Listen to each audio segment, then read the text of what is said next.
جنرال مغبي حاوسو لعلوت مراحت تግራይ كأسرو توسينو جنرال تادس ورده صبصاب كيقرب تخلكيلو مراحتي فانون شعبيان مسحوحات خمز تراخو تفليتو كقتلني فتنوم يوم ايكون لو من بركبل وانا عزاز حرامري تسفاي رايا تزاريبو نكون ريل نغوس غبر ጨርቆስ አቦይ ዘንቦዖ ነገርን ሳይ ከነግራኩሚና ጀነራል አልቡርሃን 21 ጀነራላቶም በጥሮታ አሰናቢቶም ናይ ዝብሉን ካልኦት ሓድሽቲ ሓበሬታታት ሒዝናልኩም ቀሪብና ኣለና ክሳብ መወዳእታ ዜናና ላይክ ሼር ሰብስክራይብ በመግባር ክትከታተሉ በخبر ንዕደም قدامنت جنرال مغبي حاوسو لعلوت مراحت تግራይ كأسرو توسينو بمسرت فلفلات ميديانا ازازي ግንባር ምዕራብ جنرال مغبي ኃይለ حاوስቃም ካልኦት ናይቲ ግንባር ናይ አርምታት አዘስቲ ንክእሰሩ ተወሲኑሎ መሰረ ምክንያቱም ድማ ካብ ሻዕብያ ለውክቶ ተቀቢሎም ትግራይ ዓውደ ውግእ ንምግባር ዝዓለመ መንቅስቃስ ንምግባር ከመዝተዳለው በስልላ ጊዜያዊ መምሕዳር ትግራይ ከመዝተረጋገጹ ኣብ ግንባር ደውን በጀነራል ድንኮል ትምራሕ አርመር 42 ንትግራይ ንምህዋክ زعلم منقصقاس أركالي كم زخونة ترغاقي صلوام جنرال تادس ورده صبصاب كيقرب تخلكيلو امونغول علوت امرح حوحاتن غيزاو ممحدار تግራይን ዘሎ ወጥሪ እናገደደ ከም ዝመፀ ዝሕብሩ ሓደሽቲ ሓበሬታታት ይወፅሉ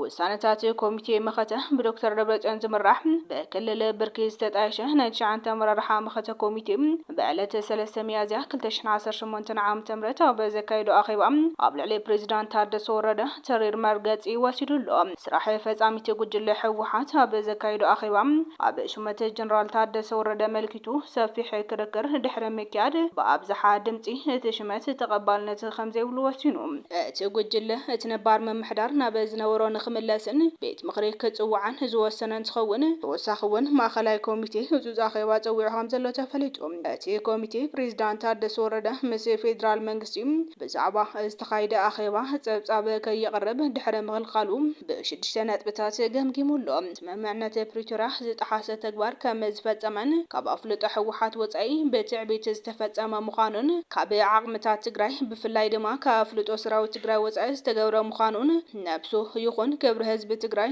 ዘውረደ ስጉምቲ ምዃኑ እቲ ሹመት ከምቲ ናይ ዶክተር ሙሉ ነጋም ብደንቢ 95 ዝተኻየደ ስለ ዝኾነን ድሕሪ ሕዚ ጀነራል ታደሰ ወረደ ኣብ ዝኾነ ፖለቲካዊ ይኹን ወታደራዊ ውሳነታት ክሳተፍ ከም ዘይኽእል ተደምዲሙሎም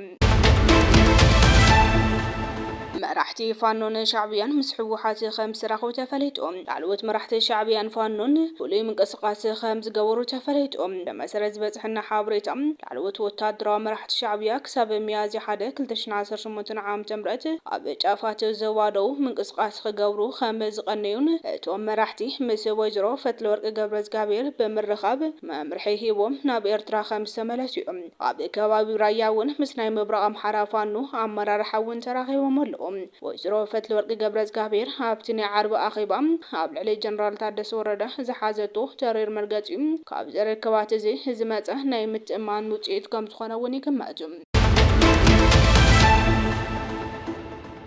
كقتلوني فاتينوم يوم ايكونلو من بركبل وانا عزاز حرامري تسفاي رايا تزاريبو تسفاي رايا ابز حساعات يوجي بحدقا يركب زبلن تخون جنرال زودو حرامري كابز جنبر نفلما غزي اب عمتن فرقان كم زخدتن بدحريون اب اديس ابا غزان هلوا بسم حرامري حدش غزا تخاريلا غزانا كاريتيا تنبر زلا خبل تزاريبو اب حرامري جنرال زودو غباريت حداغيت خم زخونتن اب باجتن كالوتن نتسفاي رايا قفعي كان بتبصحلهم نسوز غزو ندادي نابايتا خيبصحم አየር በአየር ከምዝሸጥ ወዝገለጽ ኮይኑ አነ ራየታይ በመዃነይ ከግሉልኒ ይደልዮም አነ ግን ክሳብ ወዳታ ቃለስ የኽበል ተሰሚዕሎም ኣብዚ ሰሙን ከእሰር ትእዛዝ ወጥሉ ዝነበረ ተስፋይ ራያ ተሰር ተባሂል ካን ይርኻድኻ ተባሂሉ ዝተሓተተ ኮይኑ መሳር ዘይኮነስ ክቀስሉን እዮም ዝደልዩ ግን ድማ ክረኽቡን ይከኣሉን እምበር አነ መንሰይ ዝመርሖ ደልየ እምበር ኣብዚ ብጀነራል ወደን ጥሩን ዘውድን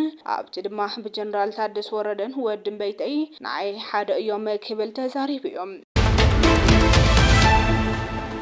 ኣብ TDF ከለና ዝሰኣናዮም ብጾትና ውጋኣትን ስድራ ስዋትን ህልዋትን ተጋደልትን ቃልስና ተካሂዱ ተረሲዕና ኢና ሕዚ ግን ኩሉ ዝከሓሰሉ ኩነታት ንምፍጣር ተቃሊስና ክንዕወት ኢና ክብል ኮሎኔል ንጉስ ገብረ ጨርቆስ ኣቦይ ተዛሪቡ ኮሎኔል ንጉስ ገብረ ጨርቆስ ኣቦይ ዘንበዑ ናይ ሓደ ጀግና ተጋዳላይ ዛንታ ምዃኑ እውን ገሊጹ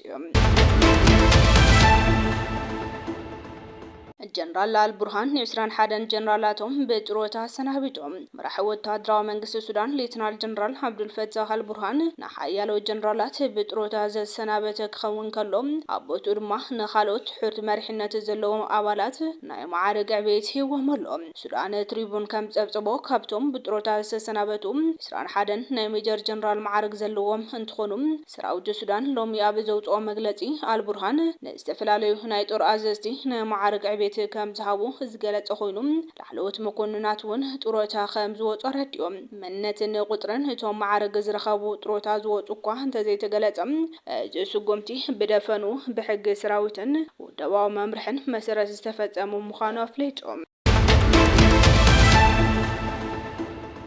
መራሕቲ ዓለምን ላዕለዎት ሰበስልጣን መንግስትን ኣብቲ ካብ 17 ክሳብ 19 ሚያዝያ 2026 ዝካየድ ሓምሻይ መድረኽ ዲፕሎማሲ አንታልያ ቱርኪ ንምስታፍ ምድላዋት ከም ዝዛዘሙ ተገሊጹ እዚ ዓብይ ዋዕላ ብመሪሕነት ፕሬዝዳንት ረሺድ ጣይብ ኤርዶጋን ዝካየድ ኮይኑ በሚኒስተር ጉዳያት ወጻኢ ቱርኪ ዝእንገድዩ ኣብዚ መድረኽ ለለይ ስራ መራሕቲ ሃገራት ኣስታት 15 ምክትል ፕሬዝዳንት ልዕሊ 50 ሚኒስተራትን ሚኒስተር ጉዳያት ወጻኢን 75 ካብ መላእ ዓለም መራሕቲ ትካላት ሓዊሱም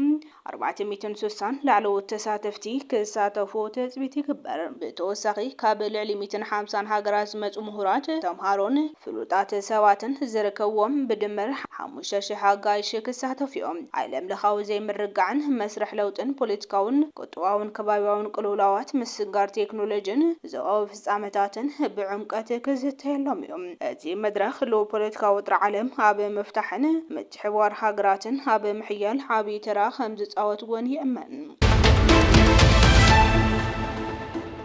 ክብራት ተኸታተልቲ ኳሊቲ ሚዲያ ሎሚ ዝተዳለዉ ሓደሽቲ ሓበሬታታት ነዞም ዝተኸታተልኩሞም ይመስሉ ነይሮም ንሰናይ ምክታልኩም ኣዝና ኢና ነመስገን ሰላም